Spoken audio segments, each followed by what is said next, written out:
Hi guys! Today, I will be doing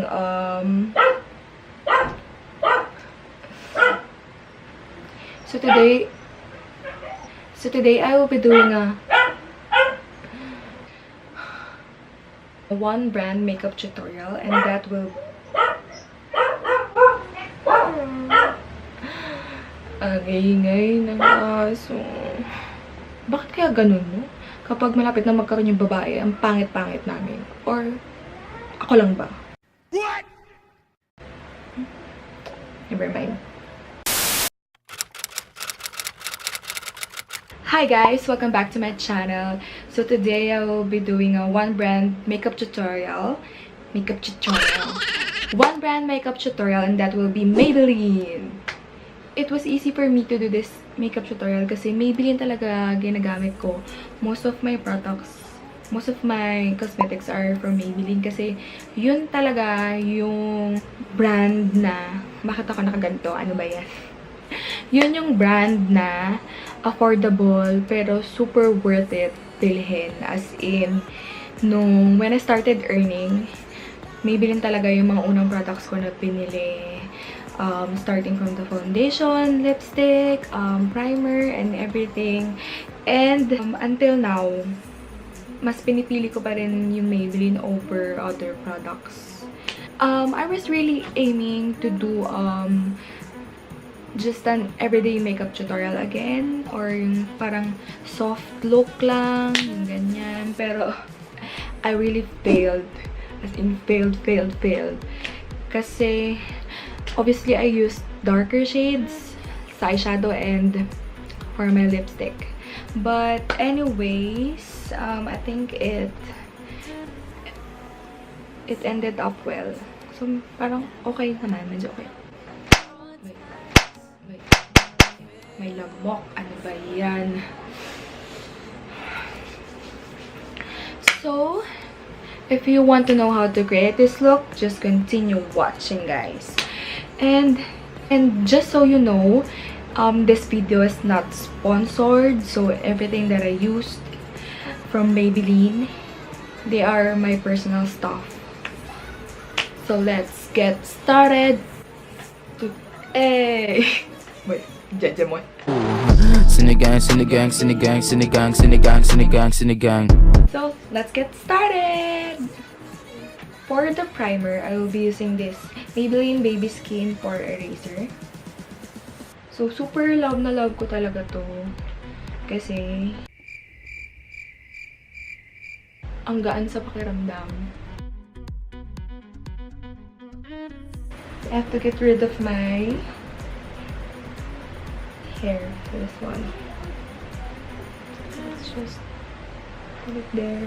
For the foundation, ito, lagi ko naman itong ginagamit. So, I will be using the Fit Me Matte Plus Poreless in the shade 220 Natural Beige.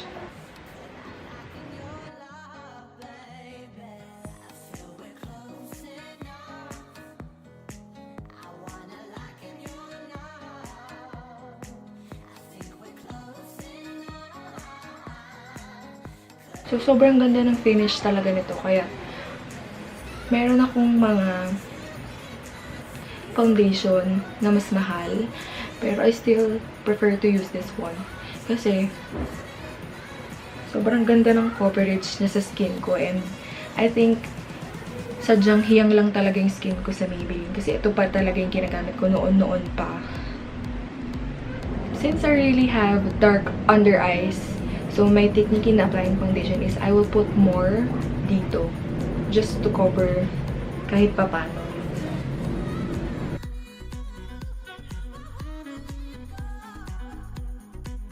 Yung sa concealer, I will be using this Maybelline Fit Me Concealer in the shade 25. It's medium.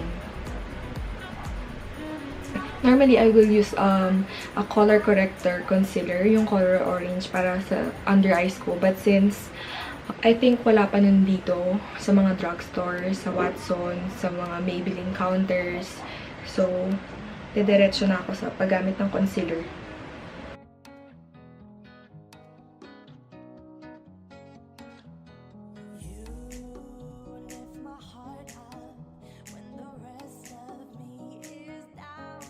For the pressed powder, I will be using this Maybelline Fit Me pressed powder in the shade 220 again.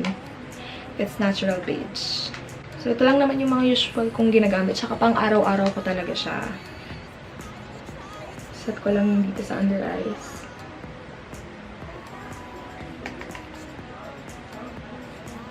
Here.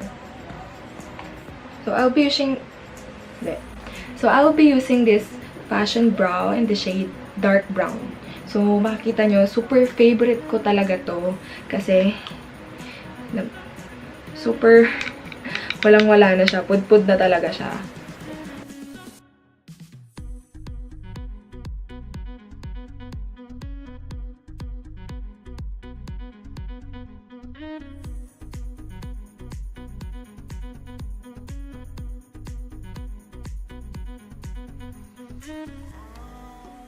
It's really a perfect timing for me to do a makeup tutorial kasi ito yung time na okay yung face ko. So, wala masyadong blemishes, walang breakouts.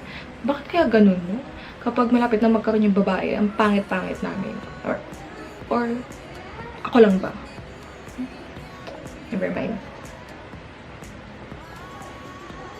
Yan. Parang di pantay.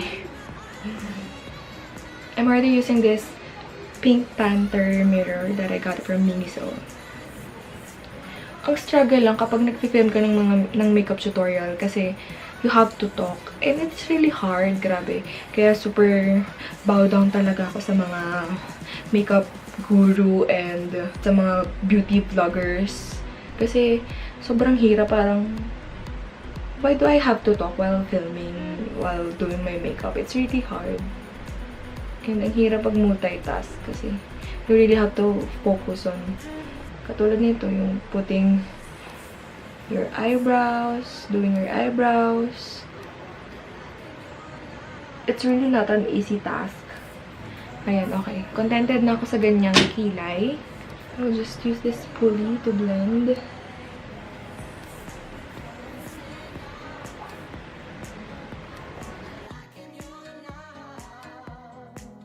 For my eyeshadow, I will be using the Blush Nude palette. Actually, parang once ko pa lang ito nagamit. Experiment time!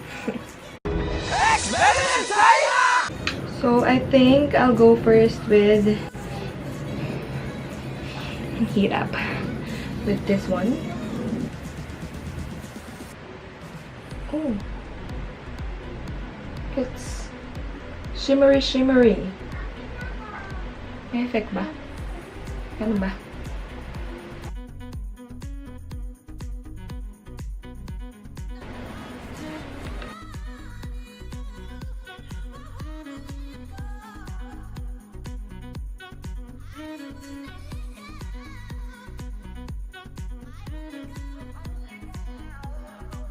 Next one, I think I'll be using this.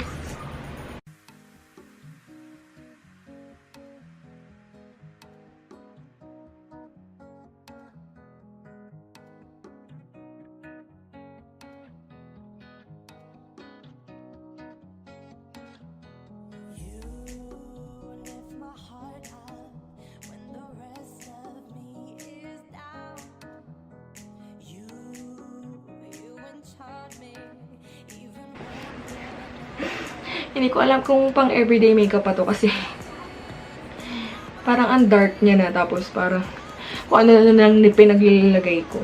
Ewan.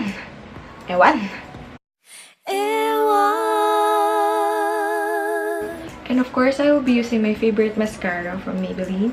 It's the Hyper Curl Volume Express waterproof mascara. Sobrang sulit talaga to sa 199 pesos. Minsan nagsisale pa siya, nagiging 149.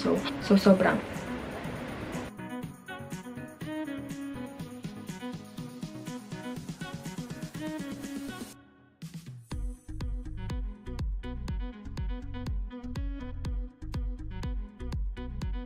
For the contour and blush, I will be using this V-Base Blush Contour in the shade Red.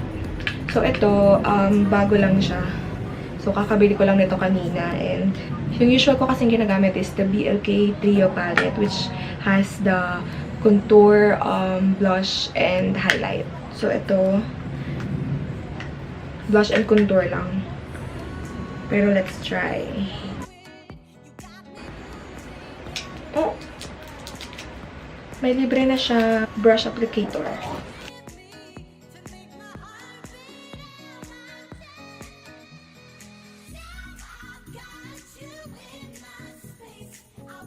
Hindi ako sanay sa brush.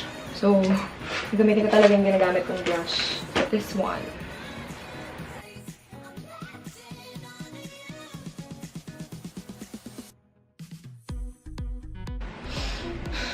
Grabe yung pang ako.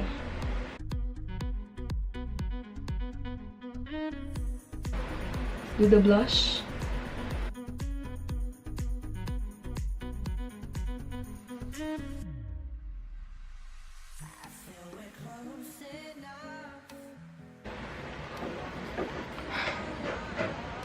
Meron ba? Bakit parang wala? May nakalimutan ako. Walang highlighter.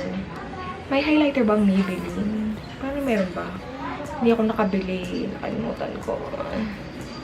Yung pa naman yung favorite part ko when doing makeup.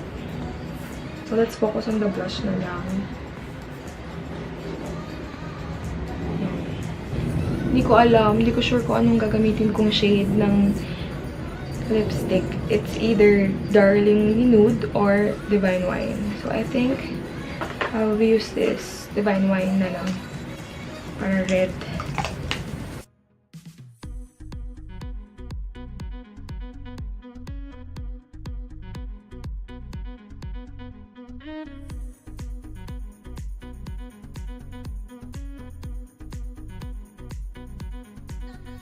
So, that's it, guys. So, ito na yun. Ito na yung final look. So, mali ako. So, hindi siya pang everyday kasi it turns out na gumamit ako ng mga dark shades. Super easy lang siya. So, it actually took me parang 15 minutes to finish this look. So, it's really, really easy. Yan. So, hindi talaga ako pro, guys. Yan. I just love buying makeup, pero I'm not a pro. So, if it happens that you like this video, so don't forget to give it a thumbs up. Subscribe to my channel if you haven't subscribed yet. Subscribe to my channel if you haven't subscribed yet. So, I think malapit na akong mag 100 subscribers. So, thank you guys. Thanks for believing in me, especially my friends. And nakakatuwa kasi talagang yung mga friends ko, nagko-comment talaga sila na nag-i-improve yung videos ko and nagbibigay talaga sila ng mga suggestions like I should make my voice louder. And as you can see, iisa lang kasi talaga yung setup ko. And dito lang talaga sa bahay. So I really can't speak louder kasi nakakahiya sa kapitbahay. Anyway, I'm planning to buy an external mic. Even though I'm using Canon EOS M10 and wala siyang mic input. So, gagawa ko ng paraan para ma-improve yung sound ng videos ko. So, yun lang guys. And I really love Maybelline products as in. Kasi sobrang gaan niya sa pakiramdam, yung coverage niya is bongga na, tapos super affordable yung price. So, kahit estudyante ka pa, mabibili mo siya, ganyan, mag-ipon ka lang sa baon mo, ganyan. So, before I forget, shoutout to my friend Jamboy. So, hindi ko alam kung gusto niyang magpatawag ng Jamboy or whatever. So, yun lang. Nag-comment siya dun sa huli kong video, yung haul vlog. So, hi Jamboy, what's up? Kamusta na? Yun. So that ends my one brand makeup tutorial, and that's Maybelline. Yun. So that's it. See you on my next vlog. Bye! I feel we're close enough. I wanna lock in your love.